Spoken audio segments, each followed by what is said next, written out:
자, 이제 투자론을 들어갑니다. 근데 이제 한 개 남은 거를 좀 간략하게 설명을 드리겠습니다.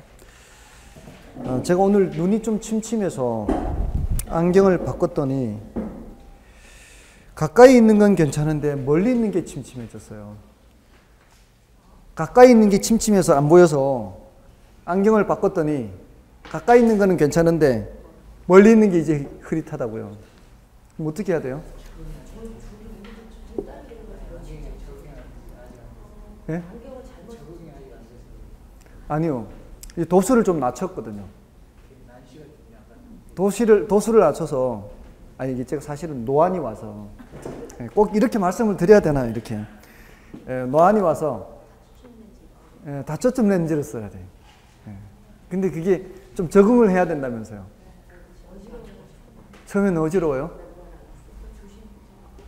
그래서 지금, 뭐 어쩔 수 없습니다. 이제 뭐 연식이 되다 보니까 뭐 이젠 이렇게 살다가 가야 되죠. 그러니까 이게 저는 멀리 안 보이는 것보다는 가까이 안 보이는 게 지금 더 좀 중하니까 이게 그죠? 가까이 있는 글씨가 보여야 되니까. 더군다나 제가 지금 밴드 하려면 글씨를 계속 써야 되는데 이게 문자를 해야 되는데 이 글씨가 잘다 보니까 늘 안경을 이렇게 벗고 해야 돼요. 이렇게. 그래서 지금 이거를 끼면은 좀 덜 벗지 않고 해도 어느 정도 하거든요. 자, 이제 조세 기착의 문제를 간단하게 말씀을 드리겠습니다. 일단 그 208쪽에 조세 기능이라는 게 있죠. 그 조세 기능에서는 반가로 1번하고 반가로 2번은 꼭 기억하셔야 됩니다. 부동산 자원 배분 기능하고요. 소득 재분배 기능. 그렇게 꼭 기억하시고요. 나머지는 이제 추가적으로 부동산 쪽에서 생각할 수 있는 기능이 될 수 있습니다. 다음에 이제 209쪽의 조세 귀착의 문제는 자, 이게 어떤 얘기인가 하면은 조세를 납세 의무자에게 부과를 해요. 납세 의무자에게 부과를 하는데 그 납세 의무자가 순순히 자기 주머니에서 세금을 내지는 않을 거란 얘기입니다. 예를 들어서 평당으로 따질게요. 평당 연간 60만 원의 임대료를 받는 사람한테 지금까지는 없던 세금을 매긴다고 쳐볼게요. 없던 세금을 10만 원 매긴다고 쳐볼게요. 자, 지금 얼마의 거래가 되고 있었어요? 60만 원의 거래가 되고 있었어요. 자, 그런데 조세를 얼마 부과한다고요?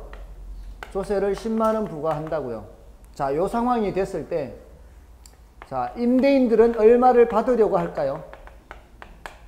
임대인들이 받으려고 하는 금액 70만 원을 받으려고 할 거예요. 근데 임차인은 얼마를 지불하려고 할까요? 야, 그걸 왜 내가 지불하냐 이렇게 되겠죠. 임차인들은 여전히 60을 내려고 할 겁니다. 자, 근데 이제 이 결과가 어떻게 되느냐, 그 결과를 보려고 하는 거예요. 그 결과를 귀착이라 그래요. 돌아갈 귀 붙을 착 그래요. 돌아갈 귀 붙을 착. 자, 이 상황에서 자, 여러분들이 임대인 해보실래요? 임차인 해보실래요? 임대인 해보실래요? 자, 임대인이요. 저는 임차인이 그러면 여러분들은 이제 70만 원 달라고 하겠죠, 저한테.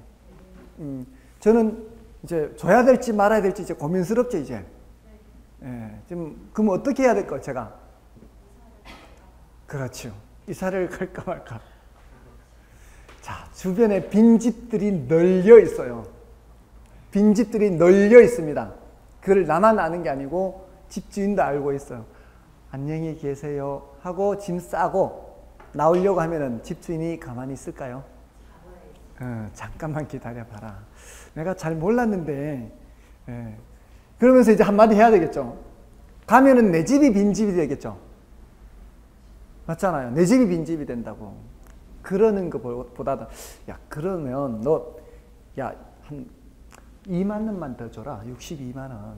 너 이사 가면 어차피 이사 비용 들지 않냐. 그러니까 2만 원만 더 줘. 우리 62만 원에 합의하자.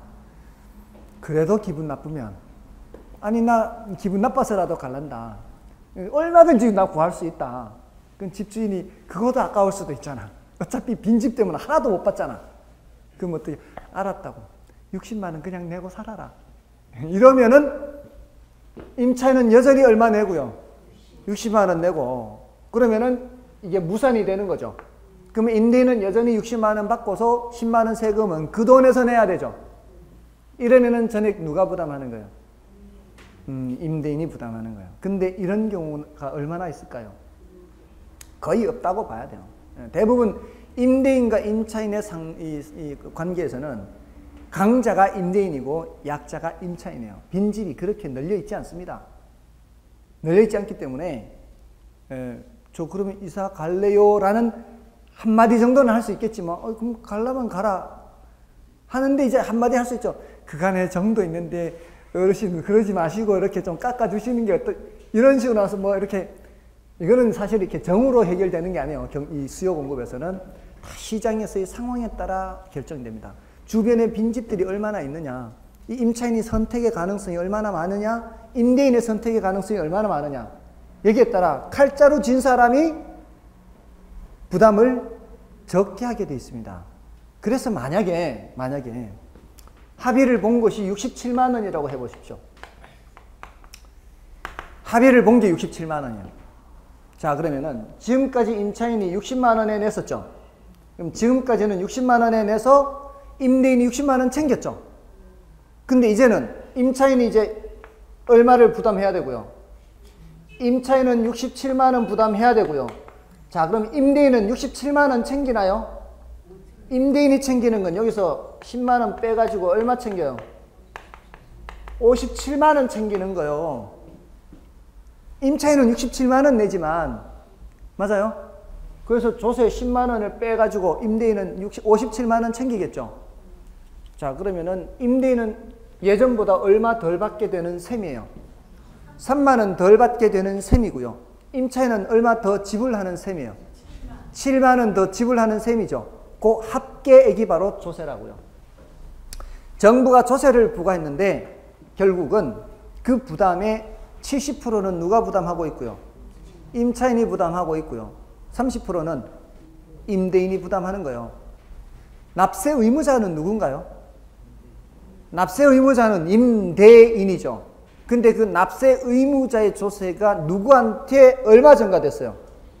임차인한테 7만 원 증가됐죠. 맞나요? 이걸 조세 전가라 그래요. 조세 전가.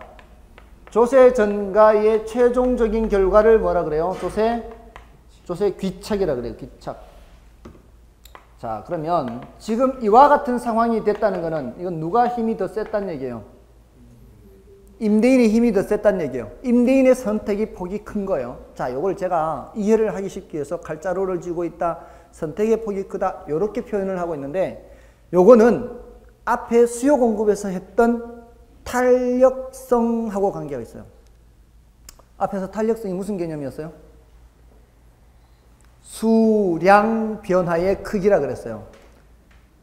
수량 변화가 큰 것은 탄력성이 크다 그랬고요. 수량 변화가 작은 것은 탄력성이 작다 그랬죠. 자, 그러면은 수요자 입장에서 수량 변화가 크다, 수요의 가격 탄력성이 크다, 이 소리는 다른 데로 얼마든지 가버릴 수 있는 선택의 폭이 큰 쪽이 수량 변화를 크게 할 수 있는 거예요. 수요자 입장에서. 그러면 수량 변화의 폭이 크다, 이 소리는 선택의 폭이 크다, 이 소리예요. 결국 탄력성이 크다, 이 소리는 칼자루를 쥐고 있다, 이 소리하고 똑같은 거예요. 탄력성이 크다라는 소리가 그런 거예요. 근데 탄력성이, 공급자도 탄력성이 있어요. 공급자도 선택의 폭이라는 게 있다고요. 공급자도 탄력성이 있고 수요자도 탄력성이 있어요. 둘 다 탄력적이 되면 어떻게 될까요? 둘 다 탄력적이 되면, 둘 다 선택의 폭이 많으면 누가 더 많으냐를 따져야 돼요. 더 많으냐. 둘 다 탄력적이라 해도. 그래서 이 귀착의 문제는 탄력적일수록 어떠하다? 탄력적일수록 덜 부담한다. 덜 부담. 탄력적일수록 덜 부담이다. 칼자루를 쥐고 있게 선택의 폭이 크다 이렇게 되는 거예요. 그럼 비탄력적일수록은 더 부담이 되는 거죠. 됐나요? 탄력적 하다가 그 다음에 뭐가 나와요? 완전 탄력적 나오죠. 그러면 덜 부담 하다가 안 부담이 되는 거예요. 그죠? 그 다음에 비탄력적일수록 더 부담 하다가 완전 비탄력적이 되면 다 부담이 되는 거예요. 감이 오세요? 비탄력이라는 얘기는 선택의 가능성이 줄어들고 수량 변화를 할 수가 없는 거예요. 그러나 완전 비탄력적이면은 아무런 대책이 없는 거예요. 아무런 대책. 그러면은 부담할 만큼 다 부담해야 되는 거예요. 아시겠어요? 네, 이게 가장 키워드예요. 조세기책에서는. 자, 이번 순환은 요 정도예요. 그러니까 그 그래프도 있긴 한데, 거기 이제 임차인 부담, 임대인 부담 이렇게 그래프 이렇게 돼 있죠. 그 위가 지금 임차인 부담이 위로 더 폭이 크게 돼 있죠. 그러니까 원래 60이었는데 67 이렇게 된 거예요. 그리고 57 요 아랫부분은 3만 원, 윗부분은 7만 원. 요 한가운데 원래 균형 한가운데가 아니죠. 원래 균형 가격을 기준으로 위가 7만 원, 아래가 3만 원. 지금 요거를 그림으로 나타낸 게 그거예요. 아시겠어요? 그 P0라고 되어 있는 거 있죠? 그래프에서 209쪽 그래프에서 209쪽 그래프에서 P0라고 되어 있는 게 60이라면 P1이라고 하는 게 67이고 PT로 되어 있죠? 글씨가 보이시나요? PT가? PT가 57 이렇게 되는 거예요. 뭔 뜻인지 아시겠어요? PT라고 하는 거는 세금을 내고 난 후 이 뜻이에요. 됐죠? 자, 일단은 지금은 요 정도로만 말씀을 드릴게요. 근데 그 밑에 뭐 정률세 역진세적인 효과라든가, 그 다음에 양도소득세 부과의 동결 효과라든가, 조세 부과의 자원 배분 효과. 자, 이거 다 난이도가 높은 부분이에요. 이번은 어디까지 기억하는 게 제일 중요하다고요? 탄력적일수록 덜 부담. 됐죠? 네, 이게 가장 중요합니다. 자, 됐고요. 그 다음에 이제 투자론으로 넘어가시면 되겠습니다. 투자론. 자, 투자론에서는 지금 문제가 많죠. 지금 여기 문제를 지금 다 풀어보란 뜻 아닙니다. 나중에 하실 때 저하고 문제 같이 풀어보실 거예요. 제가 다 풀어보지는 않겠지만, 다 풀어볼 수는 없지만, 지금 문제 봐도 모르신다고요? 그러면은 관계없습니다. 문제, 굳이 풀어보려고 하지 마시고요. 제가 괜한 걱정을 했네. 제가 괜한 걱정을 했습니다. 너무 걱정하지 마시고요. 앞으로도 관심 없으면 안 되고요. 앞으로도 관심 없다는 거는 이제 자격증에 관심 없다는 뜻이 되고요. 앞으로 문제는 풀어야 돼요. 근데 이 문제가 풀지는 않더라도요. 어떻게 출제되는지 대략 이렇게 한번 살펴는 보세요. 그리고 해설이 자세히 되어 있지 않습니까? 비교적. 솔직하게 한번 이렇게 보시면 해설 부분이 길지 않습니까? 아니요. 그게 뭔 뜻인지 해설을 보면은 이제 왜 옳은지 왜 틀린지를 보시면은 그러는 과정에서 실력이 향상될 수 있습니다. 그러니까 그렇게 보실 때에는 여기다가 문제지에다가 정답 표시를 하지 마시고 보세요.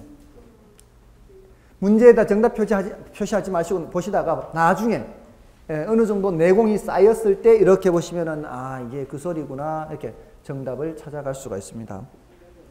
자, 이제 투자론 기초에서 268쪽에 투자에 의해서 이거는 뭐 여러분이 보셔도 관계없습니다. 이거는 별로 뭐 그렇게 중요한 부분은 아니니까 268쪽은 여러분이 보시고요. 그 다음에 부동산 투자의 장단점 269쪽 보세요. 빨리 오세요. 269쪽에 그 부동산 투자의 장점, 여기서 괄호 1번. 자, 이런 내용이 나오면은 그 타이틀을 먼저 보는 거예요. 지렛대 효과도 있고요. 괄호 1번에. 넘어가시면 괄호 2번에 인플레이션 해지, 괄호 3번에 소득 이득과 자본 이득의 기대, 괄호 4번에 절세 효과 이렇게 있죠. 자, 이 중에서 절세 효과는 그냥 요거는 중요도가 낮고요. 괄호 1번, 2번, 3번 정도입니다. 요거는 이제 꼭 알아야 되는 건데요. 그 중에서도 괄호 1번이 제일 중요하다는 얘기예요. 지렛대 효과가. 지렛대 효과가 가장 중요합니다. 그 다음에 괄호 2번은 인플레이션 해지죠. 줄여서 그냥 인플레 해지 이렇게 할 수 있고요. 괄호 3번은 소득 이득, 자본 이득 기대.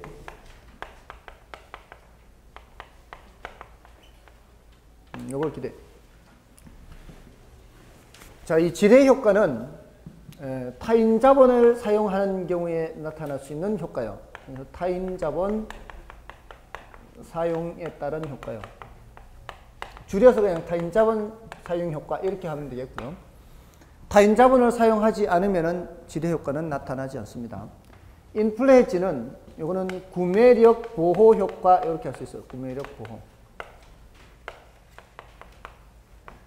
요 헤지란 단어는 울타리라는 뜻을 갖고 있어요. 울타리. 원래는 쐐기란 뜻입니다. 쐐기 아시죠? 쐐기. 쐐기 아시나 이렇게. 여러분들 예전에 그 목책이라는 거 아세요? 목책. 이 나무를 이렇게 박아가지고 울타리 치잖아요. 그 나무 울타리 칠 때 앞을 뾰족하게 깎아가지고 박아 넣죠. 그래서 이 나무들과 나무들을 이렇게 연결해가지고 울타리를 만들지 않습니까? 그리고 쓰러지지 않게 이렇게 괴잖아요. 요게 해지예요, 해지. 쐐기가. 쐐기가 이런 해지의 의미가 해지가 쐐기 의미인데 이걸 가지고 이제 울타리를 치면은 뭔가로부터 보호해 주는 거죠. 그 뭔가로부터 보호해 주느냐? 인플레로부터 보호해 준다 이런 말이에요. 인플레가 발생하면 화폐 가치가 떨어지거든요. 근데 화폐 같은 금융 자산을 갖고 있으면 인플레가 발생하면은 손해를 보게 되죠. 이런 이 화폐 자산이 어떤 게 있어요? 현금도 화폐 자산이고 또 예금 같은 거. 예금 같은 것도 인플레가 발생하면 발생하는 만큼 손해보죠. 아닌가요? 또 상품권. 상품권도 인플레가 발생하면 손해죠. 그러니까 이런 건 얼른 써야 되죠. 이런 건 얼른 써야 돼요. 이런 것들은 다 이 인플레이션이 나타나면 손해를 봐요. 근데 부동산을 갖고 있으면 인플레가 발생하면 가격이 올라가죠. 이런 것들은 구매력 보호 효과가 있는 거예요. 그러니까 이거는 실물 자산이면 다 이런 효과가 있어요. 실물 자산. 부동산은 무슨 자산이란 얘기예요? 실물 자산이란 얘기예요. 그 다음에 소득, 이득, 자본, 이득을 얻을 수 있다. 소득, 이득은 임대료 수입 생각하시면 돼요. 매년 발생하는 수입이에요. 자본, 이득은 시세 차익을 생각하면 돼요. 그러니까 소득, 이득은 매년 발생하는 이득이다. 자본, 이득은 나중에 처분할 때 발생하는 이득이다. 이렇게 생각하시면 돼요. 아시겠죠? 근데 이제 편의상 이렇게 할 수는 있어요. 내가 5년을 운영하기로 하고 10억의 원룸주택을 샀는데 이 원룸주택에서 1년간 벌어들인 순수익이 1,000만 원이에요. 그러면 소득 이득이 얼마고요? 1,000만 원이고 이 10억짜리 부동산이 10억 5천이 됐어요. 그러면 1년 동안 5% 올랐죠. 거기에서도 자본 이득이 발생했죠. 그러면 순수익 1,000만 원에다가 자본 이득 5천 이렇게 해서 6천 이렇게 계산할 수 있죠. 자, 일단 이렇게 하는 거는 아직 결산을 하지는 않았지만 1년간 우선 계산했을 때는 그럴 수 있다는 거예요. 근데 중간중간에 바뀔 수가 있겠죠. 다음 연도에 부동산 가격이 또 바뀔 수도 있고 다음 연도에 바뀔 수도 있지만 실현되는 것은 언제 실현된다는 얘기요? 나중에 처분할 때 실현됩니다. 이게 아시겠죠? 요거는 매년 실현되는 거고 요거는 처분할 때 실현이 돼요. 그 중간에 바뀔 수 있어도. 자, 그런 내용이고요. 자, 부동산 투자를 통해서 이런 효과를 얻을 수 있고요. 절세 효과는 그냥 여러분이 읽어보시는 정도로 하시고요. 그 다음에 271쪽의 부동산 투자의 단점은 뭐 중요도는 좀 낮습니다. 참고로 보시고요. 넘어가시면 되겠습니다. 자, 요거를 이제 설명을 드리고 넘어가는 거예요. 지뢰 효과요. 이 지뢰 효과는 타인 자본을 사용하는 효과인데 다른 사람 돈을 사용하면 뭐를 줘야 돼요? 이자를 줘야 되죠. 그거를 전제로 하는 겁니다. 무이자로 쓰는 거 말고요. 이자 주는 거를 전제로 해서 자기 자본이 1,000만 원이 있어요. 요거 가지고 1년 후에 1,200만 원이 예상이 된다고 해보세요. 예상.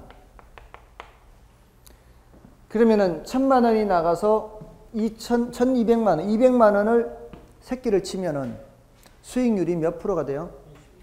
20%죠. 여러분들 퍼센트 계산하실 수 있죠? 걱정된다고요, 지금. 여기 들어오면 이제 투자론에 들어오면 이제 퍼센트를 계산을 못해서 걱정이 돼요. 근데 이런 쉬운 퍼센트는 그나마 하시더라고. 네?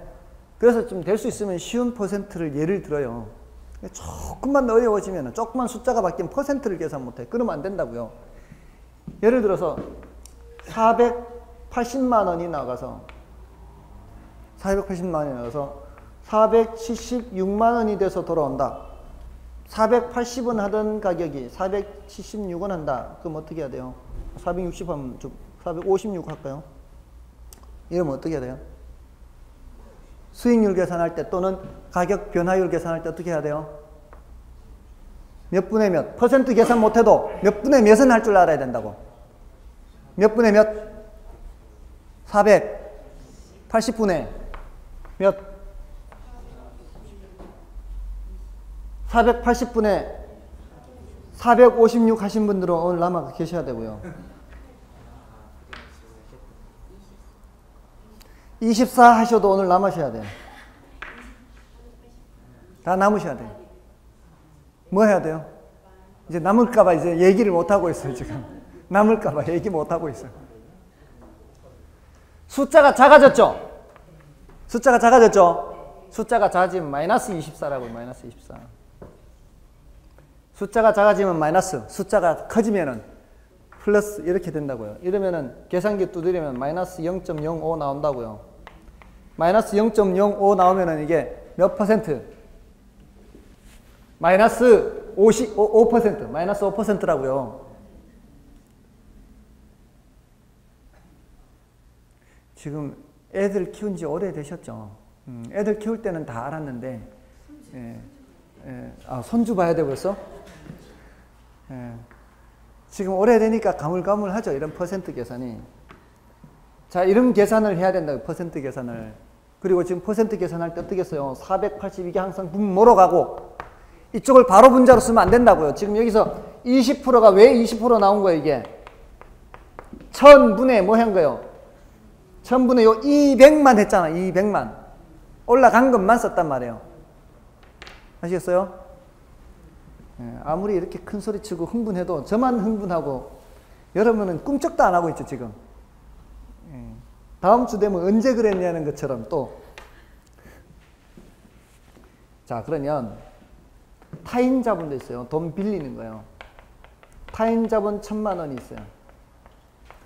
자, 요거도 이제 투자를 하는 거예요. 근데 이제 여기 펀드 같은 걸 생각해요. 펀드 같은 데 집어넣으면 이제 많이 집어넣을 수도 있고 적게 집어넣을 수도 있잖아요. 자, 요거를 빌려오는데 요거는 뭐를 줘야 돼요? 이자를 줘야 되는데 이자율이 10%예요. 연 10%.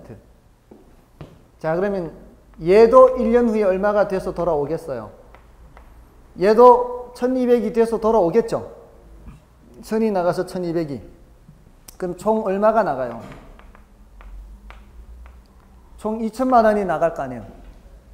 그래서 얘도 20% 벌어서 돌아올 거예요. 얘도, 내 돈도 20% 벌어서 돌아오고 남의 돈도 20% 벌어서 돌아오니까 총 얼마가 돼서 돌아와요? 총 2000이 나가서 2400이 돼서 돌아오겠죠? 그 내용은 이렇단 말이에요, 내용은. 맞아요? 자, 그럼 이제 또 질문을 해볼게요. 여기서 총 자본 수익률이 몇이에요? 총 자본 수익률이라는 게 뭘까요? 전체 자본이 나가서 발생한 수익률이에요. 지금 여기 보고 계시나요? 총 자본 얼마 나갔어요? 2000 나가서 얼마 벌었어요? 400 벌었죠. 그러니까 총 자본 수익률은 몇 프로? 가슴이 무너지려고 해요. 2000만 원이 나가서 400 벌었다고요. 1000만 원이 나가서 400 번 게 아니고 총 2000이 나갔다고요. 이건 지금 내용 속을 따져보면 이런 건데 총 자본이 나가서 총 얼마 벌었어요? 총 400 벌었다고요. 됐어요? 그러니까 2000분의 얼마요? 400 이렇게 이게 총 자본 수익률이라고요. 이제 수익률 계산하는 거 좀 감이 오십니까? 금액이 커진 만큼을 분자로 쓰고 원래 시작한 이 숫자를 분모로 쓰고 근데 그게 총 자본 수익률이니까 총 투자액이 분모로 가는 거고 전체 자본이 벌어들인 400이 분자로 가는 거예요. 됐습니까? 총 자본 수익률 몇 프로? 20% 이렇게 돼요. 자 보세요. 내 돈으로만 투자해도 몇 프로 나옵니까? 20% 나오죠? 맞아요? 내 돈으로만 투자해도 20% 나옵니다. 이 소리는요. 남의 돈을 사용하지 않고 내 돈만 투자할 때는 총 자본 수익률과 지분 수익률이 같아요.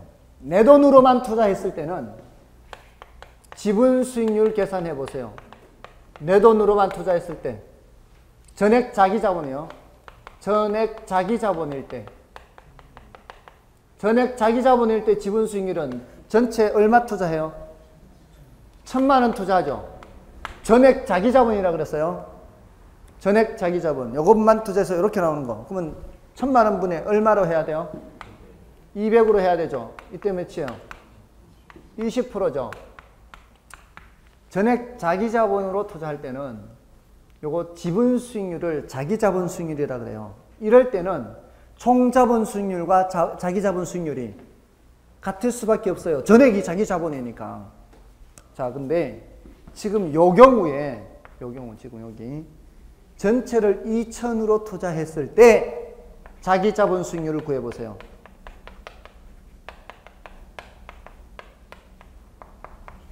자, 어쨌든 내 돈은 얼마 투자됐어요?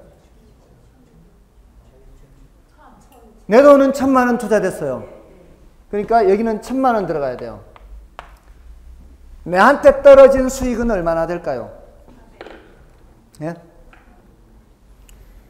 남의 돈 빌려왔으면 이자를 갚아야지. 이자 안 갚으면 잘못하면 어디 한 군데 잘리는 수가 있어요.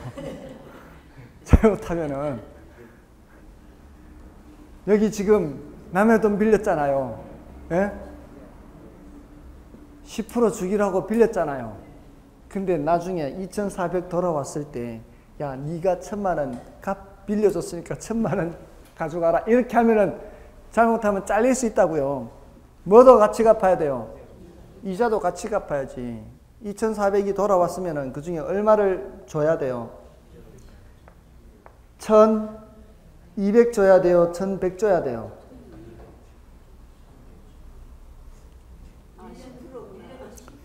지금 이거 번 거 다 주면은 나는 뭐 하게요?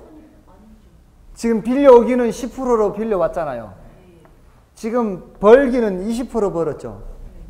30%를 벌든 40%를 벌든 나는 이자 몇 프로만 챙겨주면 돼요? 10%만 챙겨주면 된다고요. 자, 그러면 여기에 얼마를 뺀다고요? 1100을 뺀다고요. 지금 여기 계시는 분들하고 꼭 사업을 같이 하도록 해야 되겠어요. 그냥 계산을 지었다 폈다 그냥 멋대로 해도 그냥 별 관계가 없을 것 같아요. 그럼 나한테 얼마 남아요? 1300이 남죠? 맞나요? 자, 이거는 지금은 자기 자본 수익률을 이렇게 해서 계산하면 얼마가 나와요? 1000분의 얼마 해야 돼요? 300 해야 돼. 1000분의 300. 자기 자본 수익률이 몇 프로 나와요? 30% 나오죠. 왜 이렇게 됐을까요? 왜? 이 남의 돈 사용한 이자율이 요 수익률보다 싸기 때문에요. 싼 이자로 빌려와서 높은 수익을 낸 거라고. 이자는 10%로 빌려와서 펀드 수익률은 20%를 냈다고요. 그래서 그 10% 남는 건 누가 챙겼다고요? 내가 챙긴 거라고요. 자, 요 이해 잘 안 되시면 이렇게 생각해 보세요. 저하고 지금 같이 일하러 가실래요? 제가 물어요. 제가 어디 지금 부탁을 받았거든요. 일당 20만 원 주겠다고 부탁을 받았어요. 일당 20만 원 주겠대요. 자, 친구가 마침 놀고 있어요. 지금 놀고 있는 친구들이 있어요. 야, 친구야, 어디 가면 내 일당 쳐줄게. 같이 갈래? 얼마 줄 건데 10만 원 줄게. 데리고 갔어요. 데리고 가서 받기는 얼마 받았어요? 저 친구 목까지. 저 친구 목도 내가 얼마 받은 거요? 20만 원 받은 거예요. 그래 놓고는 얼마 주기로 했어요? 10만 원 주기로 했죠. 너 10만 원 받고 가. 그러던. 나는 얼마 챙기는 거예요? 10만 원 주기로 했잖아요. 그래서 데리고 갔잖아요. 10만 원 주기로 하고 데리고 가서 나는 쟤한테 얼마 받은 거예요? 1인당 20만 원씩 총 40만 원 받고 몰라요. 이 친구는 얼마 받았는지. 예, 그래서 주기는 10만 원 주고 나는 얼마 챙겼어요? 30만 원 챙겼다고 지금. 그런 셈이라고요. 주기는 얼마 주기로, 이자 얼마 주기로 하고 10% 주기로 하고 돈을 빌려 와놓고는 이 돈으로 수익을 내기는 20% 냈잖아요. 그러니까 얘한테 10%만 주고 나머지 10%는 내가 챙겼으니까 총 30%를 벌게 된 셈이라고요. 됐나요? 이러면은 요런 친구 한 서너 더 데리고 가면 더 좋겠죠. 그죠? 그러면은 1인당 각각 20만 원씩 받아가지고 10만 원씩만 주고 내가 챙기면 되죠. 그런데 얘가 나한테 20만 원 주기로 했거든요. 근데 야, 돈이 좀 모자란다면서 1인당 8만 원씩 밖에 안 줘요. 쉽게 그냥 5만 원씩 밖에 안 줘요. 나는 얼마 주기로 하고 데리고 갔어요? 10만 원 주기로 하고 데리고 갔죠. 그럼 어떻게 해야 돼요? 내 거 얹어서 줘야 되겠죠. 그러면은 마냥 좋은 게 아니다 이 말이에요.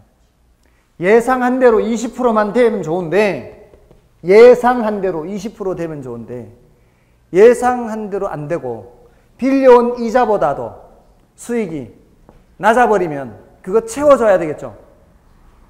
이런 경우는 오히려 안 쓰느니만 못한 거예요. 자, 그래서 이 지렛대 효과는 긍정적으로 나타날 수도 있고 부정적으로 나타날 수도 있어요. 그러니까 긍정적으로 나타나는 경우는 어떤 경우예요? 자, 이제 정리하는 거예요. 정예지례라고 해서, 정예지례는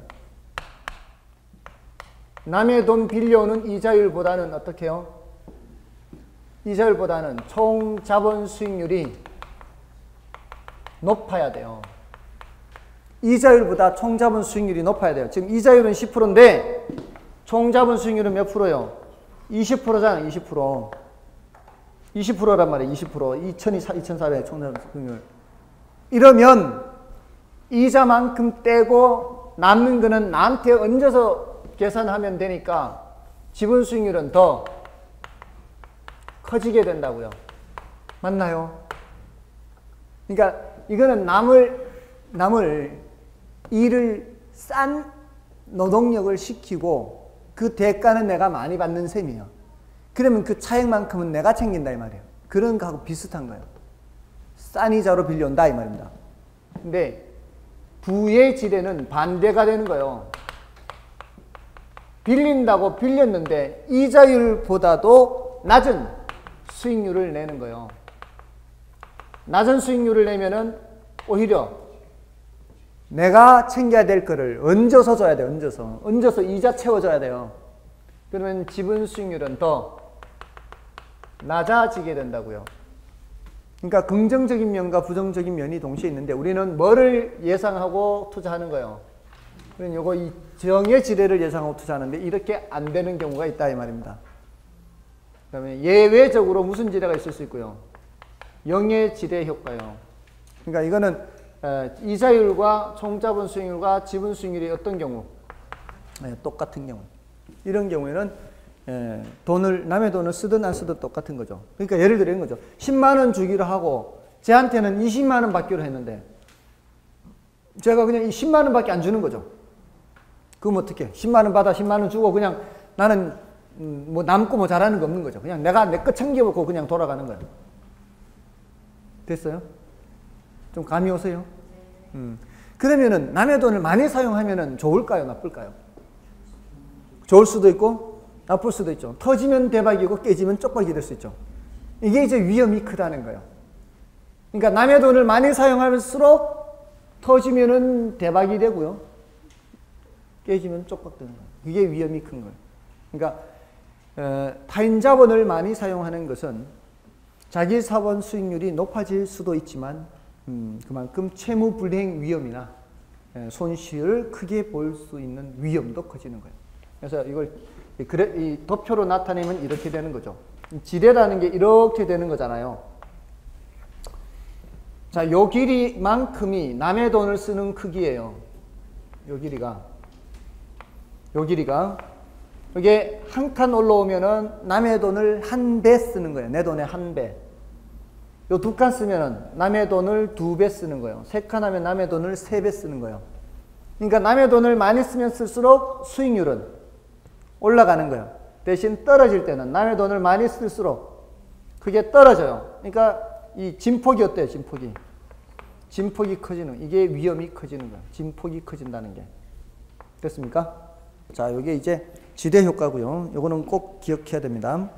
요건 분량이 얼마 안 돼. 이게 다예요. 분량이 얼마 안 되는데 중요도는 높아요. 계산 문제로도 출제되고, 다만 원래 계산 문제 출제됐어요. 제가 원래 요거 예상한 문제예요. 왜 예상했는가 하면 최근 몇 년간 요 계산 문제가 출제가 안 됐거든. 출제가 안 돼서 원래 요거 출제될 겁니다 했는데 출제된 거예요. 그러니까 그러니까 작년에 그렇게 출제됐으니까 26기는 계산 문제로 출제될 가능성은 약간 낮아요. 약간. 근데 이런 경우에는 출제될 가능성을 예측하는 게 더 쉬워요. 왜냐하면 몇 년 동안 쉬었기 때문에. 몇 년에 한 번씩 정도는 나올 문제가 몇 년 쉬었잖아요. 그러면 출제될 가능성이 높아요. 근데 이게 연속으로 출제된 적도 있거든요. 몇 년 쉬면은 오히려 예측하기가 쉬운데, 그러니까 작년에 출제됐다고 원래 출제 안 되느냐? 그 정도는 아니라는 거죠. 연속으로 출제된 적도 있기 때문에. 자, 어쨌든 뭐 그런 것들은 이제 나중에 가서 시험에 임박해서 제가 그 출제 가능성 여부를 제 말씀을 드릴 거니까 그때 이제 생각하시면 되고요. 자, 우리 교재에서는 여러분들이 보실 때는 그 내용에서 기역, 니은, 디귿, 정의 지대 효과, 부의 지대 효과, 중립적 지대 효과, 요것을 구별을 하시면 되겠고요. 다음에 그 오탈자가 있죠. 그 세 번째 줄에 오탈자가 있어요.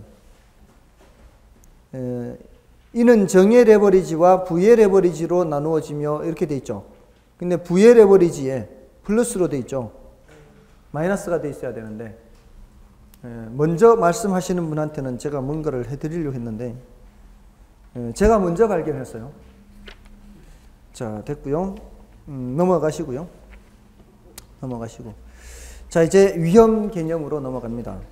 자, 위험과 수익이죠. 자, 이 위험과 수익 시간이 참 애매합니다. 들어가자니 그렇고 안 들어가자니 그렇고 요거 좀 쉬고 하겠습니다.